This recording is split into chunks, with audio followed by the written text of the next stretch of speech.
Before getting started, this video is available ad-free in an audio podcast form on locals.com. It's basically Patreon, but better, and helps the channel have much more stability when compared to traditional advertising. Also, my entire content library is up on Odyssey, which is a YouTube alternative for those who want to branch out from the platform.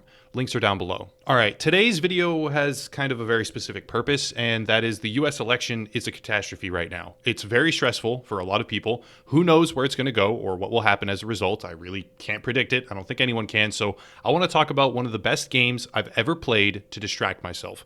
Also, it's been a long time since I've done an indie spotlight, so without further ado, here is Hades. Hades is amazing. I would never pick a game that I didn't think was amazing for a spotlight such as this, to be honest, but Hades really is the cream of the crop. Hades is developed by SuperGiant Games. I'm not too familiar with the rest of their portfolio, but from what I can tell, it's a pretty strong showing. But I don't really have any doubt in my mind that Hades is their crown jewel. It absolutely must be. And this will certainly be a company I closely watch in the future, because this game is easily among my top 10 video games of all time. Probably, if I'm being completely honest here, towards the top 5. The game is a roguelike action title about the son of Hades, a demigod named Zagreus. The format is really very simple. Zagreus wants to escape his father's realm, and to do so, must fight his way through the underworld, receiving aid from his Olympian siblings, while discovering new and powerful weapons, abilities, and all manner of other modifiers. It's rather difficult to describe just how deceptively large the game really is. It seems linear, and that's technically somewhat true. It seems short and repetitive at first, but it actually isn't, and once you begin to find the combinations, the shadow bonuses, and the modifiers that fit your playstyle, it becomes an extremely polished, exceptionally well-balanced and developed, and highly replayable game that really cannot be described as anything other than a 10 out of 10. I don't normally even award 10s. I view the concept of perfection to be an ultimately unreachable benchmark, but in my entire time playing Hades, I have experienced no glitches, ever, no desync, no moment in time where I was anything less than absolutely enjoying myself, and for what it sets out to be, the accurate word, the only real accurate word, is perfection. Each run will begin the same, but within seconds, the unique nature of this game's randomized pathing and gifts from the gods will transform your run into something dynamic and fully alive. The bread and butter here is top-down action gameplay with 4 basic functions: attack, dodge, special attack, and cast. This might seem simple, and it is, until you begin finding upgrades from the gods. These upgrades give choices on how to modify your different attacks and abilities, and these choices are drawn from an overarching pool which will be almost entirely different based on which weapon you use. But that's not all. These choices are also constructed around the different Greek gods: Aphrodite, the goddess of love; Dionysus, the god of festivals and wine; Ares, the god of war, and so on and so forth. These gods have their own themes, they modify each of your core actions in unique ways, and still further, these gods also have unique interactions with each other when you mesh their abilities together. I have no idea how many there are, I have no idea what most of them even probably do, and I've done dozens, closing in on 100, I believe, maybe, runs through the game. Some failed, to be sure, some succeeded, where I escaped, but even when succeeding, the game opens a selectively modified heat system for what feels like perpetual replayability. I have only recently really begun dialing up my progression bonuses to increase the chances of legendary collaborative boons from the gods, and all of this is just one system of many in the game, which allows for every single run to feel like its own living, breathing experience.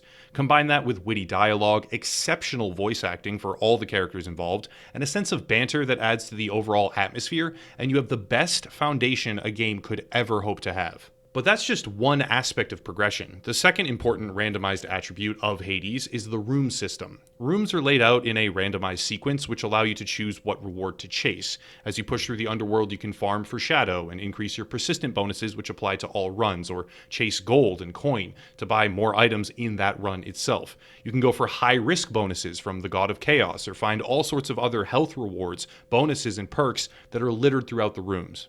There are challenges where you choose one god and battle the followers of another with a unique combat modifier in that particular room during that fight, where you compete for kills against an old friend, and all of it is punctuated with boss fights which might seem, at first, to be predictable and similar, but even when you have battled time and time again against a Fury or the Bone Hydra, things can change.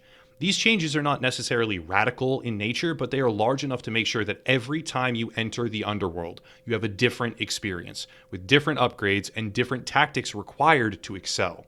Speaking of tactics, the diversity here is tremendous. You can end up using exclusively your special ability or spamming dodge attacks with repeating lightning blasts. You can have a mortar that is stunning fog that persists for a few seconds, or spec into damage mitigation with a massive shield to bounce enemies off the walls. The game provides what feels like an infinite number of combinations, and tactical choices on top of that, which probably isn't true if I sink in another 1,000 or 2,000 hours, but at what point do I simply concede that despite having a finite number of glitchless, perfectly polished, and uniquely functioning ability combinations, the game is deserving of the word perfection?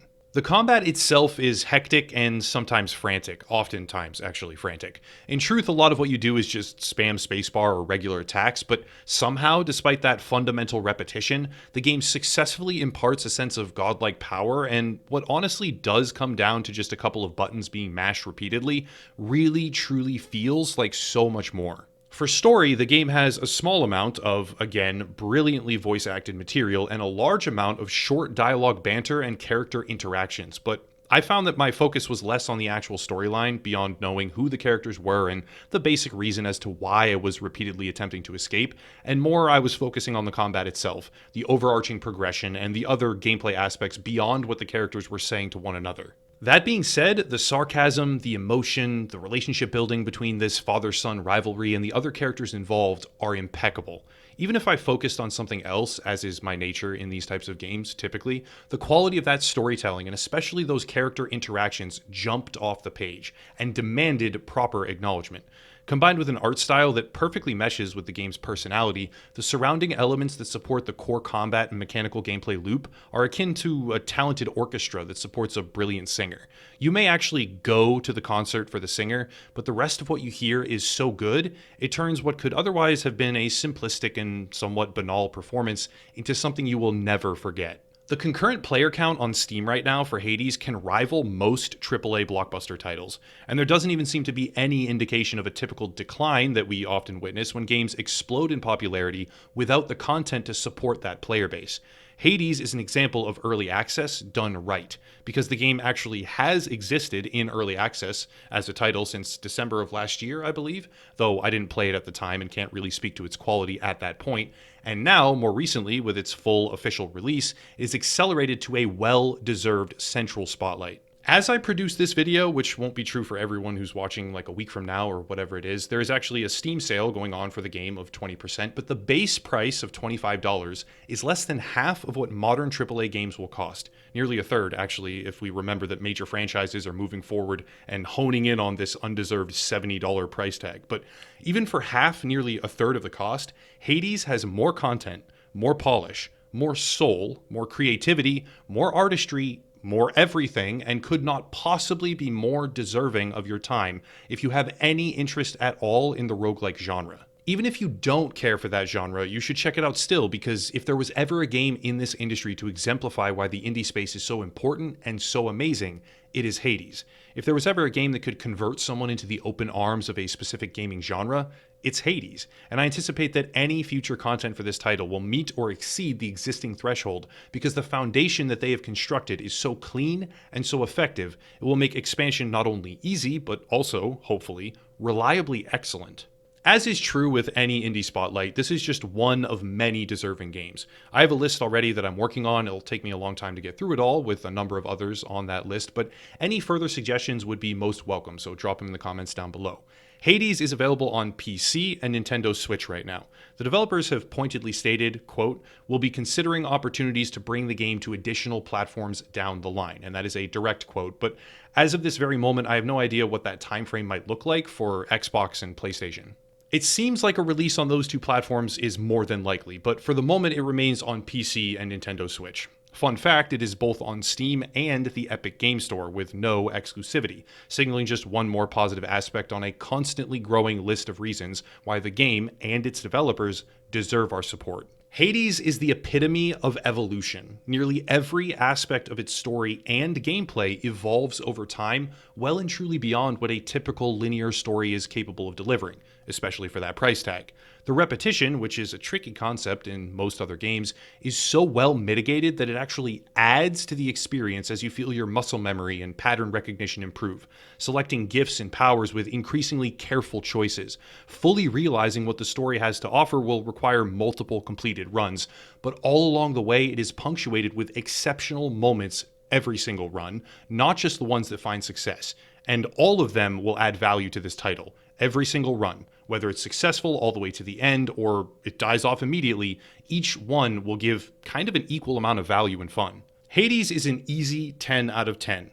Easy indie spotlight, exceptional game, and a great distraction from the currently devolving chaos in the 2020 US presidential race. A race I will not be covering because in times like these, I just want my video games. But that's it. Links down below, merch, Odyssey, locals, and some other stuff too, such as another gaming YouTuber to check out and support, as well as some other social media profiles, but I'll cut it there and stop rambling. As always, thank you all for watching, and have a nice night.